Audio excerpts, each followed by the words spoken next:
Hello friends, स्वागत है आपके आपके अपने यूट्यूब चैनल सिकंदरा क्लासेज पर। आज हम लोग क्लास 10th के सोशल साइंस के 40 सब्जेक्टिव क्वेश्चन देखेंगे जो एग्जाम के लिए काफ़ी महत्वपूर्ण है। एग्जाम में बार बार पूछे जाते हैं और यह मॉडल सेट नंबर कितना है? 4 है। मॉडल सेट नंबर कितना है? 4 है। इससे पहले हम लोग मॉडल सेट 3 तक पढ़ चुके हैं। यदि वो आप लोग नहीं अभी तक पढ़े हैं तो प्ले लिस्ट में जाइए, वहाँ पर अच्छे से पढ़ लीजिएगा। जितने भी मॉडल सेट करवाएंगे सोशल साइंस का, उससे एग्जाम में एक भी ज़्यादा नहीं पूछेगा। इसलिए आप लोग मॉडल सेट 1 से लेके जितना करवाएंगे उतना जरूर पढ़ लीजिएगा।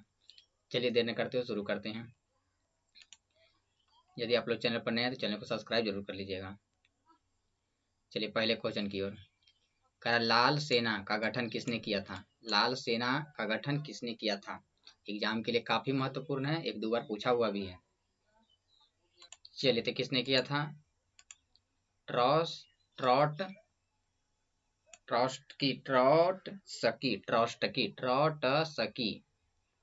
चलिए आगे बढ़ते अगले क्वेश्चन की ओर। दास कैपिटल की रचना किसने किया? दास कैपिटल नामक पुस्तक था, उसकी रचना जो है किसने किया था? ये भी एग्जाम के लिए काफी महत्वपूर्ण है। दास कैपिटल की रचना किसने किया था? तो कार्ल मार्क्स। किसने किया था? Karl Marx. चलिए आगे बढ़ते हैं अगले क्वेश्चन की ओर। लेनिन की मृत्यु कब हुई? लेनिन की मृत्यु कब हुई? 1921 में, 1922 में, सी ऑप्शन में 1923, डी ऑप्शन 1924। चलिए बताइए कौन लेनिन की मृत्यु कब हुई? तो ऑप्शन नंबर डी 1924। चलिए आगे बढ़ते हैं अगले क्वेश्चन की ओर। कह रहा है यूरोपियन समाजवादी कौन था? यूरोपियन समाजवादी कौन था? Option A Louis Blanc, option B Saint Simon, option C Karl Marx, option D Robert Owen. चलिए कौन था, जल्दी बता दीजिए। तो ऑप्शन सी कार्ल मार्क्स। कौन था? Karl Marx. चलिए आगे बढ़ते हैं अगले क्वेश्चन की ओर। कार्ल मार्क्स का जन्म किस वर्ष हुआ? कार्ल मार्क्स का जन्म कब हुआ था? चलिए जल्दी से बता दीजिए, कार्ल मार्क्स का जन्म कब हुआ था? कार्ल मार्क्स का जन्म कब हुआ था? तो 1818 ईस्वी में। कब हुआ था? 1818 ईस्वी में। चलिए आगे बढ़ते हैं अगले क्वेश्चन की ओर। प्रथम इंटरनेशनल की स्थापना किस वर्ष हुई? प्रथम इंटरनेशनल की स्थापना किस वर्ष हुआ था? किस वर्ष हुआ था? प्रथम इंटरनेशनल की स्थापना किस वर्ष हुआ था? तो 1864 ईस्वी में। कब हुआ था? 1864 ईस्वी में। चलिए आगे बढ़ते हैं अगले क्वेश्चन की ओर। लेनिन की मृत्यु कब हुई? देखिए क्वेश्चन रिपीट हो गया ये वाला। लेनिन की मृत्यु कब हुई थी? कब हुआ था? 1924 में। चलिए आगे बढ़ते हैं अगले क्वेश्चन की ओर। कम्युनिस्ट मैनिफेस्टो का प्रकाशन किस वर्ष हुआ?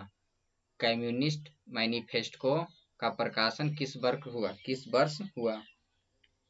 चलिए जल्दी से बता दीजिए किस वर्ष हुआ?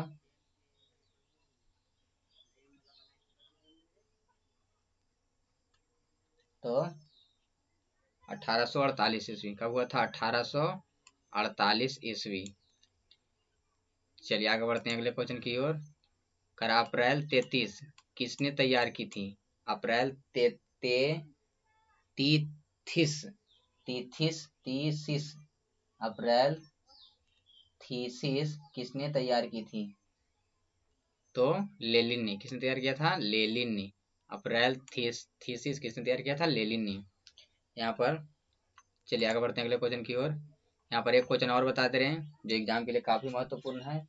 कह देगा कि लेनिन ने नई आर्थिक नीति किस वर्ष लागू किया था?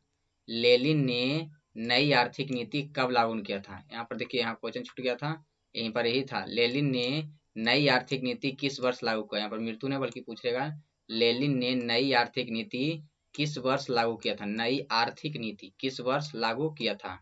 लेनिन ने नई आर्थिक नीति किस वर्ष लागू किया था? एग्जाम के लिए काफी महत्वपूर्ण है, बार बार पूछता है नई आर्थिक नीति किस वर्ष लागू किया था? तो 1921 में। कब लागू किया था? 1921 में। एग्जाम में कई एक बार पूछा हुआ है कि लेनिन ने नई आर्थिक नीति किस वर्ष लागू किया था? 1921 में। क्या नई आर्थिक नीति किसने लागू किया? लेनिन ने। चलिए आगे बढ़ते हैं अगले क्वेश्चन की ओर। यहाँ तक हो गया था, आगे बढ़ते हैं। रंग के आधार पर इनमें से कौन मिट्टी का एक वर्ग नहीं है? इनमें से कौन जो है एक मिट्टी का वर्ग नहीं है? रंग के आधार पर कौन नहीं है? चलिए जल्दी से बताने का प्रयास कीजिए कौन नहीं है। तो हरी कौन नहीं है? हरी, क्योंकि हरी मृदा नहीं होता है। चलिए आगे बढ़ते हैं अगले क्वेश्चन की ओर। कह रहा इनमें, यहाँ देखिए ठ लिखा गया है लेकिन यहाँ इनमें होगा। इनमें से कहाँ जैविक मिट्टी नहीं पाई जाती है? इनमें से कहाँ जैविक मिट्टी का मतलब जिसमें जीव का अंश पाया जाता है उसे बोलते हैं जैविक मिट्टी। जैविक मिट्टी नहीं पाई जाती है। जैविक का मतलब ज्यादा उपजाऊ मिट्टी नहीं पाया जाता है। तो तमिल झारखंड में कहाँ नहीं पाया जाता है? झारखंड में। जैविक मिट्टी कहाँ नहीं पाई जाती है? झारखंड में। चलिए आगे बढ़ते हैं अगले क्वेश्चन की ओर। करा केरल में मिट्टी की प्रधानता है, मतलब केरल में कौन मिट्टी की ज्यादा प्रधानता है, माने केरल में कौन सा मिट्टी ज्यादा पाया जाता है? चलिए बता दीजिए कौन सा पाया जाता है। तो लेटेराइट मिट्टी। केरल में ज्यादा कौन रहता है? लेटेराइट मिट्टी। चलिए आगे बढ़ते हैं अगले क्वेश्चन की ओर। प्रायद्वीपीय भारत की नदी घाटियों में कौन सी मिट्टी मिलती है? प्रायद्वीपीय भारत जो है उसकी नदी घाटियों में कौन सा मिट्टी ज्यादा मिलता है? कौन सा मिट्टी ज्यादा मिलता है? तो जलोढ़ मिट्टी। कौन मिट्टी? जलोढ़ मिट्टी। ऊपर वाला भाग, उत्तरी भाग में जो रहता है उसको बोलते हैं प्रायद्वीपीय। क्या बोलते हैं? प्रायद्वीपीय भारत। चलिए आगे बढ़ते हैं अगले क्वेश्चन की ओर। किस राज्य में सीढ़ीनुमा खेती प्रचलित है? कौन सा राज्य में सीढ़ीदार खेती होता है ज्यादा प्रचलित है? चलिए जल्दी से बता दीजिए। तो उत्तराखंड में सबसे ज्यादा कहाँ होता है? उत्तराखंड में। चलिए आगे बढ़ते हैं अगले क्वेश्चन की ओर। मृदा निर्माण के मुख्य घटक कितने हैं? मृदा के निर्माण के अर्थात मिट्टी के निर्माण होने में मुख्य रूप से कितने घटक हैं? मुख्य रूप से कई घटक है? तो 5 घटक। मुख्य रूप से कई घटक है? 5 घटक। चलिए आगे बढ़ते हैं अगले क्वेश्चन की ओर। परत भूमि कितने प्रकार की होती है? परती भूमि मतलब परतदार भूमि कई प्रकार के होता है? तो 2 प्रकार के। चलिए आगे बढ़ते हैं अगले क्वेश्चन की ओर। 10 डिग्री सेल्सियस तापमान की वृद्धि होने पर मृदा निर्माण की गति कितनी होती है? कितनी हो जाती है? कितनी हो जाती है? तो दुगुनी। कितनी हो जाती है? दुगुनी। चलिए आगे बढ़ते हैं अगले क्वेश्चन की ओर। मृदा की संरचना में मूल चट्टानों के ऊपर कितनी परतें होती है? मृदा की संरचना के ऊपर, जब मृदा की संरचना के ऊपर संरचना होता है तो उसके ऊपर मूल चट्टानों कितनी होती है? मूल चट्टानों की परतें कितनी होती है? तो 3। कितने होते हैं? 3। सियाल सीमा नीफे। सियाल सीमा नीफे। चलिए आगे बढ़ते हैं। तो भारत में योजना आयोग का गठन कब किया गया था? भारत में योजना आयोग का गठन कब किया गया था? एग्जाम के लिए काफी महत्वपूर्ण है, कई एक बार पूछा हुआ भी है। चलिए जल्दी से बता दीजिए, भारत में योजना आयोग का गठन कब किया गया था? तो 15 मार्च 1950 को। कब किया गया था?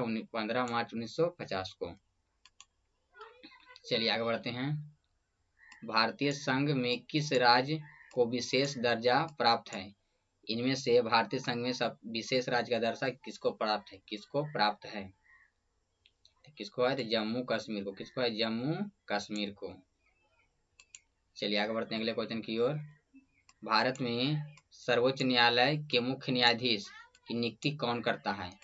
भारत में सर्वोच्च न्यायालय के मुख्य न्यायाधीश की नियुक्ति कौन करता है? की नियुक्ति कौन करता है?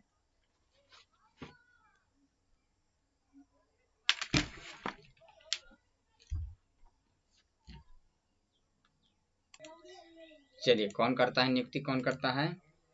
तो राष्ट्रपति। कौन करता है? राष्ट्रपति। चलिए आगे बढ़ते हैं अगले क्वेश्चन की ओर। समवर्ती सूची में रखा गया है। समवर्ती सूची में किसको रखा गया है? समवर्ती सूची में किसको रखा गया है? चलिए जल्दी से बता दीजिए। तो समवर्ती सूची में किसको रखा गया? एग्जाम के लिए काफी महत्वपूर्ण है, बहुत बार पूछा हुआ भी है। तो किसको रखा गया? तो केंद्र और राज्य दोनों को। केंद्र एवं राज्य दोनों को। चलिए आगे बढ़ते हैं अगले क्वेश्चन की ओर। संघ सरकार संघ राज्य की विशेषता नहीं है। संघ राज्य की विशेषता नहीं है। क्या है? संघ राज्य की विशेषता नहीं है। इनमें से कौन जो है संघ राज्य की विशेषता नहीं है? चलिए जल्दी से बता दिए कौन नहीं है। तो एकहरी शासन व्यवस्था जो संघ राज्य की विशेषता नहीं है। चलिए आगे बढ़ते अगले क्वेश्चन की ओर। कर भारत में संविधान सभा का गठन कब किया गया? भारत में संविधान सभा का गठन कब किया गया था? तो 1946 में। कब किया गया था? 1946 में किया गया था। चलिए तो कब हुआ था? तो 1946 में 9 दिसंबर 1946 में 9 दिसंबर 1946 में संविधान सभा का पहली बैठक हुई थी, मैंने गठन हुआ था। चलिए आगे बढ़ते हैं अगले क्वेश्चन की ओर। पंचायत समिति का प्रधान कौन होता है? पंचायत समिति का प्रधान कौन होता है? एग्जाम के लिए काफी महत्वपूर्ण है, बहुत बार पूछा हुआ है। तो प्रमुख। पंचायत समिति का प्रधान कौन होता है? प्रमुख। चलिए आगे बढ़ते हैं अगले क्वेश्चन की ओर। कारण निम्नलिखित में कौन केंद्र शासित प्रदेश नहीं है? इनमें से कौन जो है केंद्र शासित प्रदेश है? केंद्र शासित प्रदेश है। चलिए इनमें से कौन जो है केंद्र शासित प्रदेश है? तो चंडीगढ़। कौन है? चंडीगढ़। चलिए आगे बढ़ते हैं अगले क्वेश्चन की ओर। कर बिहार में नगर निगम में वार्डों की न्यूनतम संख्या कितनी है? बिहार में नगर निगम में वार्डों की न्यूनतम संख्या कितनी है? वार्डों की न्यूनतम संख्या कितनी है? तो 42। कितनी है? बिहार में नगर निगम के वार्डों की न्यूनतम संख्या कितनी है? 42। सॉरी, यहाँ पर 42 नहीं बल्कि कितनी है? न्यूनतम कहेगा। बिहार में नगर निगम में वार्डों की न्यूनतम कितनी है? 37 है। कितनी है? न्यूनतम कितना है? 37 है न्यूनतम। बिहार में एक नगर निगम के वार्डों की न्यूनतम कितनी है? न्यूनतम संख्या कितनी है? 37 है। और अधिकतम कहेगा कितनी है? तो 75। अधिकतम कहेगा कितनी? 75 हो सकती है। 75 हो सकती है। यहाँ पर 41 42 क्या है? गलती है। चलिए आगे बढ़ते अगले क्वेश्चन की ओर। करा मुद्रा के कार्य हैं। मुद्रा के कार्य हैं। मुद्रा के क्या क्या कार्य हैं? चलिए बता दीजिए। तो मुद्रा के 4 कार्य महान होते हैं। माध्यम, मापक, संचय, भुगतान। माध्यम, मापक, संचय, भुगतान। तो माध्यम भी हो गया, मापक भी हो गया, संचय भी हो गया, भुगतान हो गया। तो इनमें से सभी। इनमें से क्या हो जाएगा? सभी। चलिए आगे बढ़ते हैं अगले क्वेश्चन की ओर। विनिमय का सर्वोत्तम माध्यम क्या है? विनिमय का सर्वोत्तम माध्यम कौन चीज है? इनमें से कौन जो है विनिमय का सर्वोत्तम माध्यम है? एग्जाम के लिए काफी महत्वपूर्ण है, बहुत बार पूछा हुआ है। विनिमय का सर्वोत्तम माध्यम क्या है? तो बोलेंगे मुद्रा। क्या है? मुद्रा। चलिए आगे बढ़ते हैं अगले क्वेश्चन की ओर। साख का क्या अर्थ है? साख का क्या अर्थ है? साख का क्या अर्थ है? जल्दी बता दीजिए, एग्जाम के लिए काफी महत्वपूर्ण है।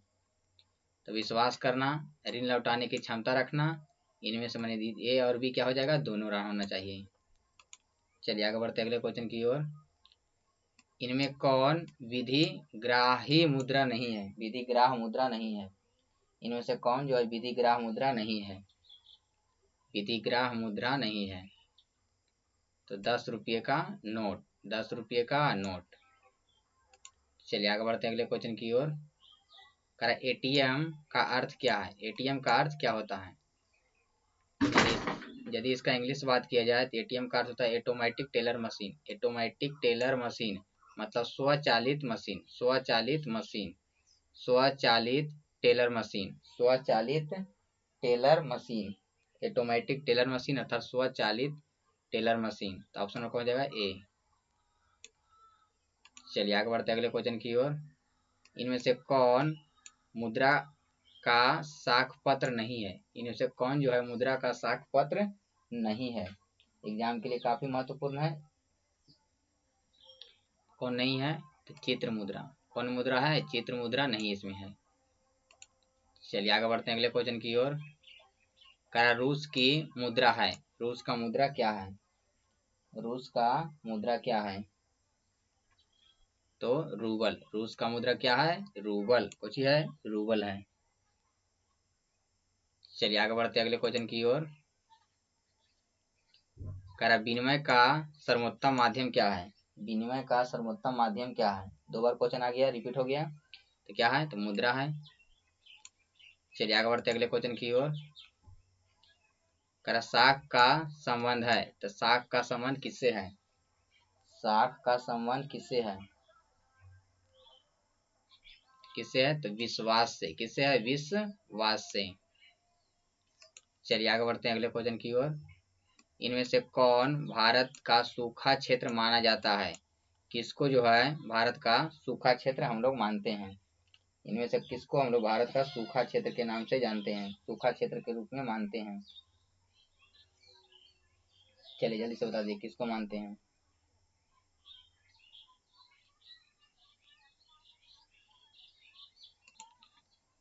चलिए तो किसको मानते हैं? तो सभी को, पूर्वी राजस्थान को भी मानते हैं, मध्य प्रदेश को भी मानते हैं, पूरा मध्य प्रदेश को मानते हैं, कर्नाटक का पठारी क्षेत्र, इनमें से क्या हो जाएगा? सभी को। चलिए आगे बढ़ते हैं अगले क्वेश्चन की ओर। करा भूकंप का मापन किसके द्वारा किया जाता है? भूकंप को हम लोग किसके द्वारा मापते हैं? भूकंप की माप हम लोग किसके द्वारा करते हैं? चलिए बता दीजिए तो किसके द्वारा किया जाता है? तो सीस्मोग्राफ द्वारा। किसके द्वारा मापते हैं हम लोग? सीस्मोग्राफ द्वारा। भूकंप मापी यंत्र जिसको बोलते हैं सीस्मोग्राफ। चलिए आगे बढ़ते हैं अगले क्वेश्चन की ओर। करा इनमें, यहाँ पर लिखा गया इनमें से कौन मानव जनित आपदा है? इनमें से कौन जो है मानव जनित आपदा है? एग्जाम के लिए काफी महत्वपूर्ण है, कई एक बार पूछा हुआ भी है। इनमें से कौन जो है मानव जनित आपदा है? सांप्रदायिक दंगे, की आतंकवाद, की महामारी, की इनमें सभी? तो क्या हो जाएगा? इनमें से सभी। चलिए आगे बढ़ते अगले क्वेश्चन की ओर। कर भोपाल गैस त्रस्ती किस प्रकार का आपदा थी? भोपाल में जो गैस रिसाव हुआ था, मिथाइल वह जो है किस प्रकार की आपदा है? किस प्रकार की आपदा है? तो कैसा है? तो मानव जनित आपदा है। कैसा है? मानव जनित आपदा। चलिए आगे बढ़ते हैं अगले क्वेश्चन की ओर। बस इतना ही लास्ट क्वेश्चन था। आप लोग को यह वीडियो कैसा लगा कमेंट बॉक्स में जरूर बताइए। यदि अच्छा लगा हो तो लाइक करें, शेयर करें, चैनल पर नए तो चैनल को सब्सक्राइब जरूर करें। मिलेंगे अगले वीडियो में।